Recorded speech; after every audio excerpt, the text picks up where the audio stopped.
Once again, greetings in the sweet name of Jesus. మరొకసారి ఎంతో మధురమైన యేసు ప్రభు నామములో మీకు శుభాలు తెలియజేస్తున్నాను. We will read from the 8th chapter of the Gospel of John. యోహాను సువార్త 8వ అధ్యాయం నుంచి మనము కొన్ని సత్యాలు తెలుసుకుందాం.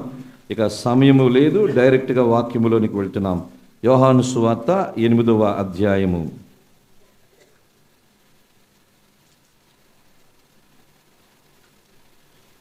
Whenever Jesus met this group called the Pharisees, inevitably sparks flew. యేసు ప్రభు శాస్త్రులు పరిసయ్యులని కలిసిన ప్రతిసారి ఏదో గందరగోళం జరిగేది. And here is another example of that.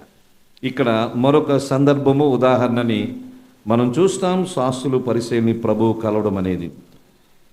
So we'll read again from the 8th chapter of John, beginning at verse 1, and we'll read through 11. మొదటి వచనము నుండి 11వ వచనం వరకు యోహాను సువార్త 8వ అధ్యాయాన్ని మనం చదువుదాం. Jesus went unto the Mount of Olives, and early in the morning he came again into the temple, and all the people came unto him, and he sat down and taught them.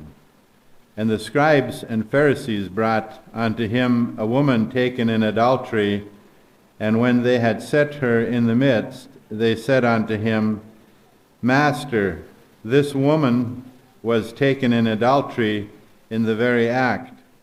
Now Moses in the law commanded us that such should be stoned. What do you think? And they said, tempting him, that they might have to accuse him. But Jesus stooped down, and with his finger wrote on the ground, as though he heard them not. And when they continued asking him, he lifted up himself and said unto them, He that is without sin among you, let him first cast a stone at her. And again he stooped down and wrote on the ground. And they which heard it, being convicted by their own conscience, went out one by one, beginning at the eldest, even unto the last. And Jesus was left alone, and the woman standing in the midst. When Jesus had lifted up himself and saw none but the woman, he said unto her, Where are thine accusers? Hath no man condemned thee? She said, No man, Lord. And Jesus said unto her, Neither do I condemn thee. Go and sin no more. నేను కూడా చదువుతున్నాను. యోహాను సువార్త 8వ అధ్యాయం మొదటి 11 వచనాలు. యేసు ఒలీవ కొండకు వెళ్ళెను. తెల్లవారుగానే యేసు తిరిగి దేవాలయంలోనికి రాగా ప్రజలందరూ ఆయన యొద్దకు వచ్చిరి. గనుక ఆయన కూర్చుండి వారికి బోధించుచుండెను. శాస్త్రులను పరిసయ్యులను వ్యభిచారమందు పట్టబడిన ఒక స్త్రీని తోడుకొని వచ్చి ఆమెను మధ్య నిలువబెట్టి బోధకుడా, ఈ స్త్రీ వ్యభిచారము చేయుచుండగా పట్టబడిను. అట్టి వారిని రాళ్ళు రువ్వి చంపవలని ధర్మశాస్త్రములో మోషే మనకు ఆజ్ఞాపించెను గదా, ఆయనను నీవేమి చెప్పుచున్నావని ఆయన అడిగిరి. ఆయన మీద నేరము మోపవలనని ఆయనను శోధించుచు ఇలాగూ అడిగిరి. అయితే యేసు వంగి నేల మీద వ్రేలితో ఏమో వ్రాయిచుండెను. వారాయనను పట్టు వదలక అడుగుచుండగా ఆయన తల ఎత్తి చూచి, మీలో పాపము లేనివాడు మొట్టమొదట ఆమె మీద రాయి వేయవచ్చునని వారితో చెప్పి మరలా వంగి నేల మీద వ్రాయిచుండెను. వారు ఆ మాట విని పెద్దవారు మొదలుకొని చిన్నవారి వరకు ఒకని వెంట ఒకడు బయటకి వెళ్ళిరి. యేసు ఒక్కడే మిగిలెను. ఆ స్త్రీ మధ్యను నిలువబడి ఉండెను. యేసు తలెత్తి చూచి, అమ్మా, వారెక్కడ ఉన్నారు? ఎవరునూ నీకు శిక్ష విధింపలేదా అని అడిగినప్పుడు ఆమె, లేదు ప్రభువా అనెను. అందుకు యేసు, నేనును నీకు శిక్ష విధింపను. నీవు వెళ్ళి ఇక పాపము చేయకుమని ఆమెతో చెప్పాను. దేవుడి వాక్య ధ్యానమును దీవించునుగాక. Jesus delights in offering forgiveness. యేసు ప్రభు పాపములను క్షమించుటలో ఆనందించేవాడు.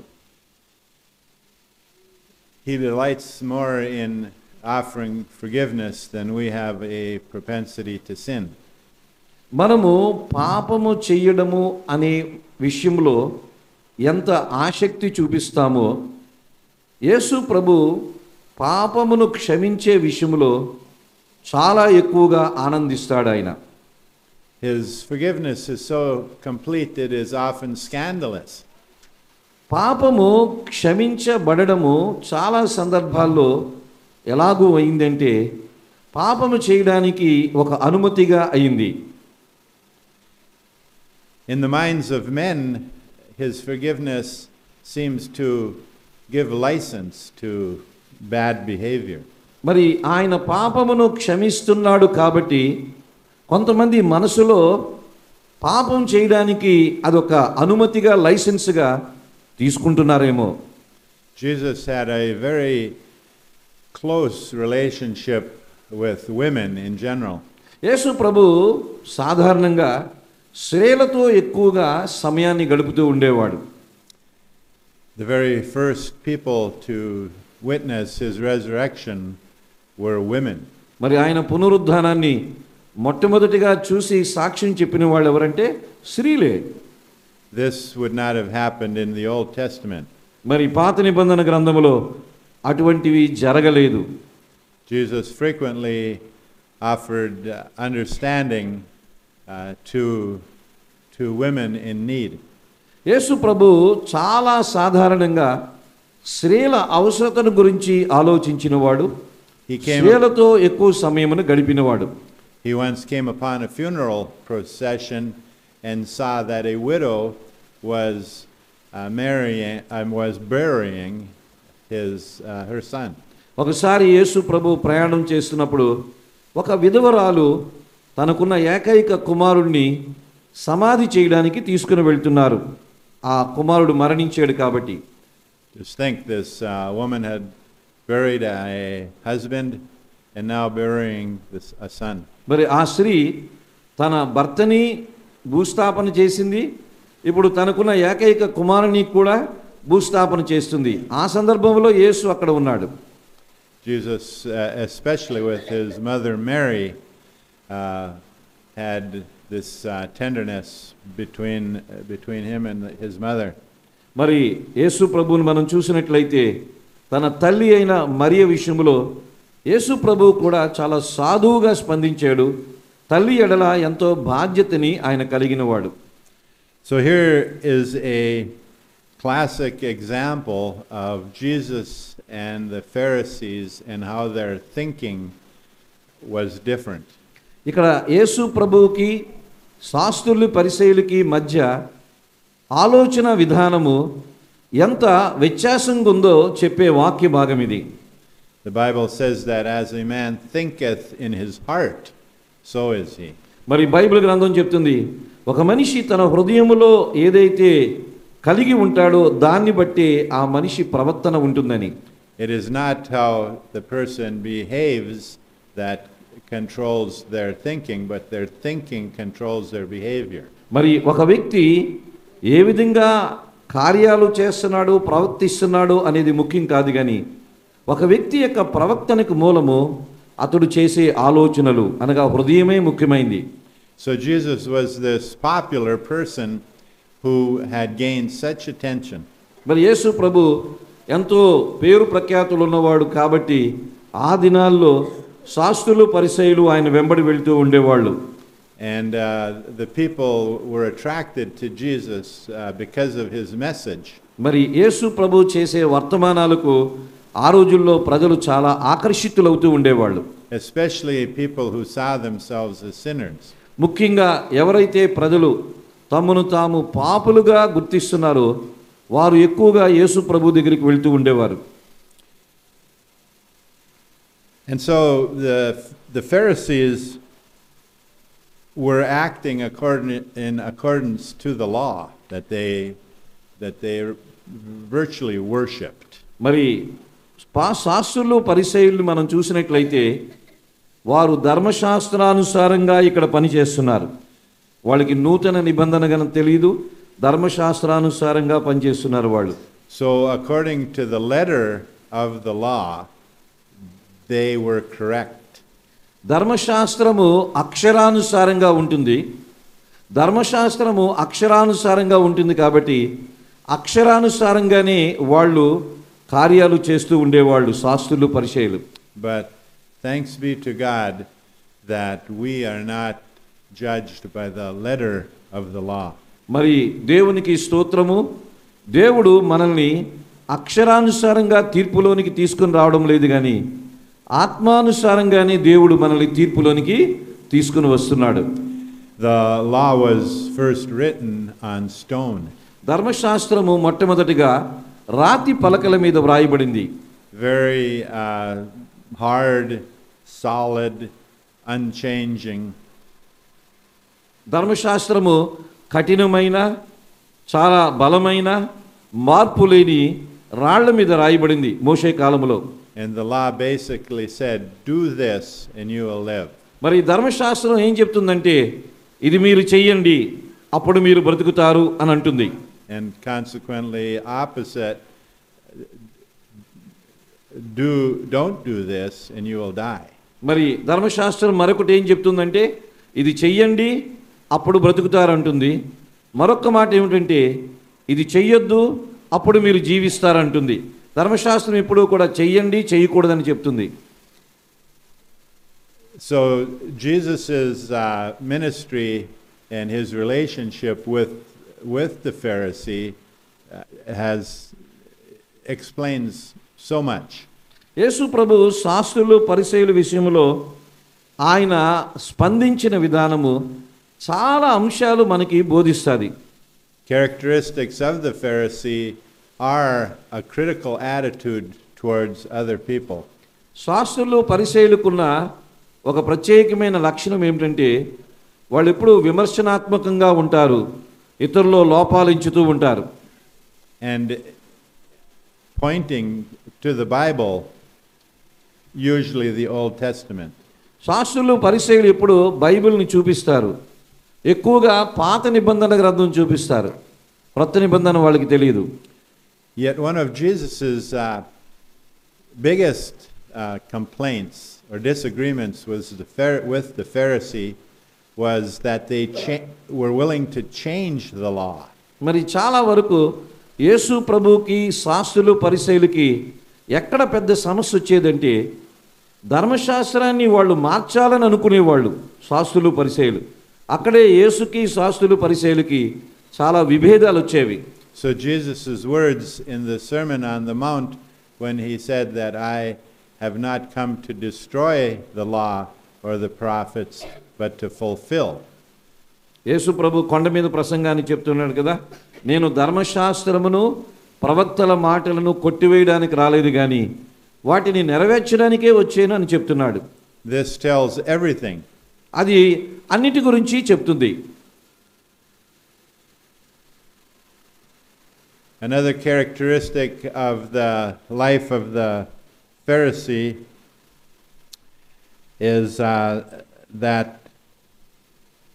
they point at others to elevate themselves. మరొక లక్షణం శాస్త్రులు పరిసయ్యుల గురించి మనం చాలా నేర్చుకున్నాము. మరొక లక్షణం ఏంటంటే ఇతరులని చూపించి వారికన్నా మేము గొప్పవారమి అని అనిపించుకునేటట్టుగా శాస్త్రులు పరిసయ్యులు ఉంటారు. So this was early in the morning that he came again to the temple. తెల్లవారుజామున యేసు ప్రభు దేవాలయంలోనికి వచ్చారు.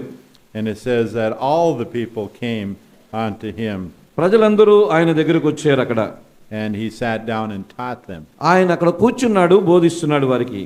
So there was much of Jesus' ministry that was teaching. యేసు ప్రభు గారి యొక్క పరిచర్య ఎక్కువగా ఏమిటంటే బోధించేవాడు, బోధలు చేసేవాడు ఆయన. And I began my working career perhaps 50 years ago as a teacher. నేను 50 సంవత్సరాల క్రితము నా వృత్తిని ప్రారంభించాను. ఒక ఉపాధ్యాయుడిగా ఒక వృత్తిని ప్రారంభించాను 50 సంవత్సరాల క్రితం నేను. And one of the things we fast learned is that a student will not learn if the teacher is critical to that person. మరి ఒక ఉపాధ్యాయుడిగా నాకున్న 50 సంవత్సరాల అనుభవాలను నేను నేర్చుకున్నది ఏమిటంటే, ఒక విద్యార్థిని ఉపాధ్యాయులు ఎక్కువగా విమర్శిస్తున్నారనుకోండి, అటువంటి విద్యార్థికి పాఠాలు ఎప్పుడూ రావు. And is pointing out the fact that these students have a long way to go. మరి విద్యార్థులు పాఠాలు బాగా నేర్చుకోవాలంటే ఉపాధ్యాయుడు విద్యార్థుల్ని ఊరికే విమర్శించకూడదు. For teaching is not simply holding class, it is an art. మరి బోధించడం అనేది ఏదో పాఠం చెప్పడం కాదు, బోధించడం అనేది ఒక కళ. ఇది అందరికీ ఉండదు. And Jesus was the master teacher. యేసు ప్రభు బోధనలో ఎంతో అనుభవం ఉన్నవాడు బోధకుడుగా. So this is the setting in the temple when early in the morning he went there to teach. మరి తెల్లవారుజామునే యేసు ప్రభు మందిరానికి వెళ్ళాడు, ఆయన బోధిస్తూ ఉన్నాడు. So then the Pharisees, the scribes and the Pharisees brought unto him a woman taken in adultery. ఆ ఉదయకాల సమయంలో శాస్త్రులు పరిసయ్యులు వ్యభిచారమందు పట్టబడిన ఒక స్త్రీని ఆయన యొద్దకు తీసుకొని వచ్చారు. And showing the scorn that a Pharisee has towards women in general, they only took the woman. పరిసయ్యులు శాస్త్రులు సాధారణంగా వారికున్న లక్షణం ఏంటంటే స్త్రీలనే పట్టుకుంటారు వాళ్ళు. Another characteristic of the Pharisee is this scorn towards women in general. మరి సాధారణంగా స్త్రీల ఎడల శాస్త్రులకి పరిసయ్యులకి చిన్న చూపు ఉంటుంది. And so this was certainly a planned event these men had. మరి ఇది ఎంతో ప్రణాళిక వేసి యేసు ప్రభుని పట్టుకోవడానికి ఆ పాపములో పట్టబడిన స్త్రీని యేసు ప్రభు దగ్గరికి తీసుకొని వచ్చారు శాస్త్రులు పరిసయ్యులు. So the Pharisee has a very easy job. పరిసయ్యులకి చాలా సులువైన పని ఉండేది. Because to find sin in this world is not very hard. ఈ లోకంలో పాపముని పట్టుకోవడం అనేది పెద్ద కష్టమేం కాదు, ఎవరిలోనైనా పాపాన్ని చూపించవచ్చు. We see on the news and we newspapers and on the internet sin abounds. మనము వార్తలు విన్నా, న్యూస్ పేపర్ చూసినా, ఇంకేది చూసినా ఎక్కడైనా పాపము విస్తారంగానే ఉంది. పాపం పట్టుకోవడం పెద్ద కష్టమేమీ కాదు. But when Jesus possesses our hearts, we see ourselves as the biggest sinner. అయితే యేసు ప్రభు మన హృదయాల్ని ఆయన స్వాధీనంలో ఉంచుకుంటే మనం ఇతరుల పాపాలను చూడడం కానీ మన జీవితంలో ఉన్న లోపాలు మనం చూస్తాం. So Peter in his writings says that we are to grow in grace and in the knowledge of our Lord and Savior Jesus Christ. పేతురు తను వ్రాసిన 2వ పత్రిక 3:18 అంటాడు, యేసుక్రీస్తు యొక్క కృపలోను జ్ఞానములోను మీరు అభివృద్ధి పొందుడి అని చెప్తున్నాడు. Growing in grace does not mean that we get better in this life. మరి కృపలో ఎదుగుట అంటే ఈ భౌతిక జీవితంలో ఏదో బాగా సాధించడము సంపాదించడము అని కాదు. Oh yes, by God's grace we leave aside some of the sins of youth perhaps and some of the outward sins. మనం దేవుని కృప ద్వారా యవనస్తులుగా ఉన్నప్పుడు చేసిన కొన్ని పాపాలని మనం విడిచిపెట్టొచ్చు ఆయన కృప ద్వారా. But we can understand how the Apostle Paul says that he is the chief of sinners. మరి అపోస్తలుడైన పౌలు కూడా అంటాడు కదా, నేను పాపుల్లో ప్రధాన పాపినని అంటాడు. And he says that he is the chief of sinners, not that he was the chief of sinners. పౌలు అంటాడు, పాపుల్లో ప్రధాన పాపిగా ఉండేవాడిని అనలేదు, పాపుల్లో ప్రధాన పాపిగా ఉన్నాను అంటున్నాడు. అంటే వర్తమాన కాలంలో చెప్తున్నాడు ఆయన. There is this idea that once a person becomes a Christian, then sooner or later we sin less and less until we're ready for heaven. మరి కొంతమందికి ఒక అభిప్రాయం ఉంటుంది, మనం క్రైస్తవులుగా మారిన తర్వాత నెమ్మదిగా పాపం విషయంలో తక్కువ పాపం చేస్తూ ఒక రోజున పరలోకానికి వెళ్తామని ఒక అభిప్రాయం మనుషుల్లో ఉంటుంది.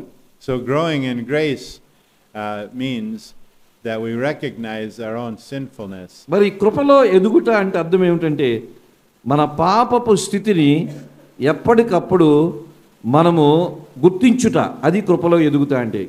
And along with that we understand the graciousness of God.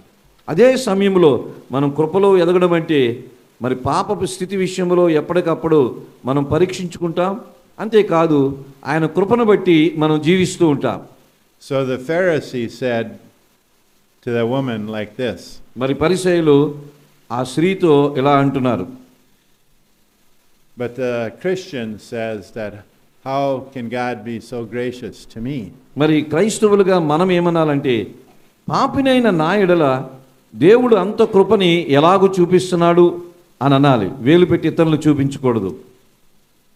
And so the thinking then again between the Pharisee and Jesus was so different.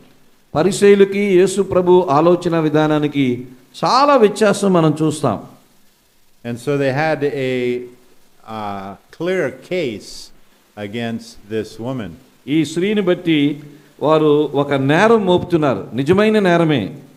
They had all the requirements necessary, for example, in a court of law. ధర్మశాస్త్రానుసారంగా ఆవిడ వ్యభిచారం చేసింది అని నిరూపించడానికి అన్ని రకాలైన వనరులు సమాచారం శాస్త్రులకి పరిశీలికి ఉంది. They had the very statute that Moses had written in the scripture, and they had witnesses. మరి మోషే ధర్మశాస్త్రంలో రాసినట్టుగా ఆమె వ్యభిచారం చేసింది అని చెప్పడానికి కొంతమంది సాక్షులను కూడా వాళ్ళు ఏం చేశారు, తీసుకొని వచ్చారు. So Jesus knew all about this, about their approach, and he knew all about their case. మరి యేసు ప్రభుకి వారి యొక్క ఆలోచనలు, వారు అనుసరిస్తున్న పద్ధతులు అన్నీ ముందుగానే గుర్తించాడు యేసు ప్రభు. I kind of know a very good lawyer. నాకు ఒక మంచి లాయర్ గారు బాగా తెలుసు. And he's a defense attorney. ఆయన డిఫెన్స్ అటార్నీగా పనిచేస్తున్నాడు. And his hourly rate is very, very high. ఒక గంటకి ఆయన తీసుకునే ఫీజు చాలా చాలా ఎక్కువగా ఉంటుంది. And it is said that if you need his services, you're in big trouble and you have a lot of money. మరి ఎవరైనా సరే ఆ లాయర్ని, అటార్నీ జనరల్ని వాడుకోవాలంటే అవతలోళ్ళకి పెద్ద సమస్య ఉంటుందంట, ఎందుకంటే చాలా డబ్బులు తీసుకుంటాడంట ఫీజు రూపంలో ఆయన. And here we have someone who's in big trouble, and her attorney is the one who possesses all things. మరి ఇక్కడ ఒక అటార్నీగా ఉన్నారు, యేసు ప్రభు ఉన్నాడు, ఆయన దగ్గరికి తీసుకొని వచ్చారు ఈ పాపములో పట్టబడిన స్త్రీని. And above all, he possesses this wonderful substance called grace. మరి అన్నిటికన్నా ఇక్కడ బైబిల్లో ఉన్న ఈ అటార్నీగా ఉన్న యేసు ప్రభు కలిగిన గొప్ప లక్షణం ఏంటంటే కృప కలిగిన వాడు ఆయన. And so they did this tempting him. మరి యేసు ప్రభుని వాళ్ళు శోధిస్తున్నారు. So Jesus with his very finger bent down and wrote on the ground. యేసు ప్రభు నేల మీద వంగి ఏదో రాస్తున్నాడు. Many have thought, to wonder what speculated what Jesus wrote on the ground. మరి చాలా మంది అనుకుంటారు యేసు ప్రభు నేల మీద వంగి రాస్తున్నది చాలా అభిప్రాయాలు చాలా మంది వ్యక్తం చేస్తారు. అది రాశారు, ఇది రాశారు అని వ్యక్తం చేస్తారు.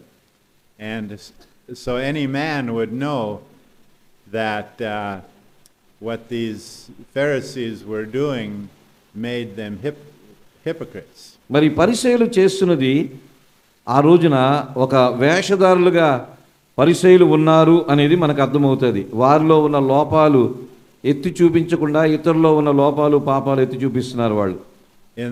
In this area that were of sin, we're speaking of men are the biggest sinners. మరి ఇక్కడ మనం చూసినట్లయితే పురుషులే పెద్ద పాపులుగా కనబడుతున్నారు స్త్రీల కన్నా. So he wrote on the ground, and as if he did not even hear them. ఆయన నేల మీద రాస్తున్నాడు. ఏమి రాస్తున్నాడంటే ఆయన రాస్తున్నది అక్కడున్న వాళ్ళు తప్పనిసరిగా అఫెండ్ అవుతున్నారు, ఇంకా దాన్ని వ్యతిరేకించలేరు. అటువంటిది ఏదో రాస్తున్నాడు ఆయన నేల మీద. But when they continued asking him, he raised himself up and said the most profound statement ever. మరి వాళ్ళు మరి పదే పదే యేసు దగ్గరికి వచ్చి మరి ఆమెను ఏం చేస్తారు, ఆమెను శిక్షిస్తారని అంటే చాలా లోతైన ఒక గొప్ప మాటని యేసు ప్రభు ఇక్కడ చెప్తున్నాడు. He that is without sin among you, let him first cast a stone. మీలో పాపము లేనివాడు మొట్టమొదట ఆమె మీద రాయి వేయవచ్చును అని చెప్పాడు. ఇది చాలా లోతైన మాట యేసు ప్రభు చెప్తున్నాడు. Especially in this day and age, this device right here will convict every man they're a sinner. మరి ఈ రోజున మనం చూసినట్లయితే ఈ మొబైల్ ఫోన్ మనం చూసినట్లయితే ప్రతి వ్యక్తిని పాపిగానే ఈ మొబైల్ ఫోన్ చూపిస్తుంది. ఎందుకంటే మొబైల్ ఫోన్లో చాలా భయంకరంగా ఉంది. So the commandment, thou shalt not commit adultery, had as its core not to use women for one's own interest. మరి ధర్మశాస్త్రానుసారంగా దేవుడిచ్చిన ఆజ్ఞ ఏమిటంటే స్త్రీని మనుషులు పురుషులు తమ సొంత ఆశల కొరకు వినియోగించుకోకూడదు. The Christian husband who has his knees bowed before the Lord treats his wife with great respect. క్రైస్తవ భర్తగా ఉన్నవాళ్ళు, క్రైస్తవత్వంలో భర్తలుగా ఉన్నవాళ్ళు తన భార్య విషయంలో చాలా గౌరవప్రదంగా ఉండాలి, భార్యల్ని సన్మానించాలి. She is the queen of the house. భార్య ఎవరంటే గృహానికి రాణి వంటిది. And then when the woman sees that she is the queen, she begins to look like the queen. మరి ఎప్పుడైతే గృహంలో ఏ ఇంట్లోనైతే స్త్రీని రాణిగా చూస్తామో ఆ ఇల్లు ఒక రాణి ఉన్నట్టుగానే ఉంటుంది. Because the beauty that the Lord is searching for is an inner beauty. దేవుడు చూసే సౌందర్యము అంతరంగ సౌందర్యము, బాహ్యం కాదు. It's that hidden pearl of the heart. మరి అది హృదయములో ఒక ముత్యములాగా ఉంటుంది ఆ సౌందర్యం అనేది. So they persisted, and again he stooped down and wrote on the ground. He was doing a lot of writing on the ground. యేసు ప్రభు చాలా పనిలో ఉన్నాడు. ఏంటా పని అంటే చాలా రాస్తూ ఉన్నాడు నేల మీద ఆయన. ఎందుకంటే ఆయన చాలా బిజీగా ఉన్నాడు, ఏవేవో రాసేస్తున్నాడు నేల మీద ఆయన. And so they were convicted in their heart. వారి హృదయములో ఒప్పుకోలు వచ్చింది. ఆయన రాస్తున్నది వాళ్ళకి అర్థమైంది, వారి హృదయంలో ఒప్పుకోలు వచ్చింది. And they left from the eldest to the youngest. పెద్దవాళ్ళ నుంచి చిన్నవారి వరకు ఆయన రాస్తున్నది చూసి ఒకరి తర్వాత ఒకడు బయటికి వెళ్ళిపోయారు. Some people think that we have to use this law liberally to awaken people to their sin. మరి కొంతమంది ఏమంటారంటే ప్రజలని పాపం విషయంలో చైతన్యం చేయడానికి, ప్రజలని పాపం విషయంలో చైతన్యం చేయడానికి యేసు ప్రభులాగా అటువంటిది వాడాలేమో అని అనిపిస్తుంది, కొంతమంది అనుకుంటూ ఉంటారు. But the word says the goodness of God leads on to repentance. మరి దేవుని వాక్యం ఏం చెప్తుందంటే దేవుని యొక్క మరి మంచితనము ప్రేమే ఒక వ్యక్తిని పశ్చాత్తాపంలోనికి మారు మనసులోనికి తీసుకుని వస్తుంది. When a Pharisee looks into the eyes of Jesus and sees his heart, that Jesus' heart his heart is broken.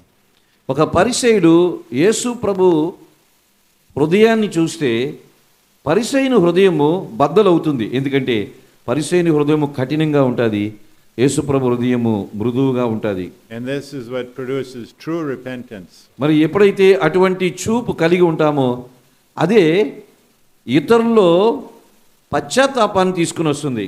And they are left speechless. అందుకనే అక్కడ వారిని మనం చూస్తే ఎప్పుడైతే యేసును చూసారో వాళ్ళు మాట్లాడడానికి వాళ్ళకి ఏమీ లేదు. Gone is the finger wagging.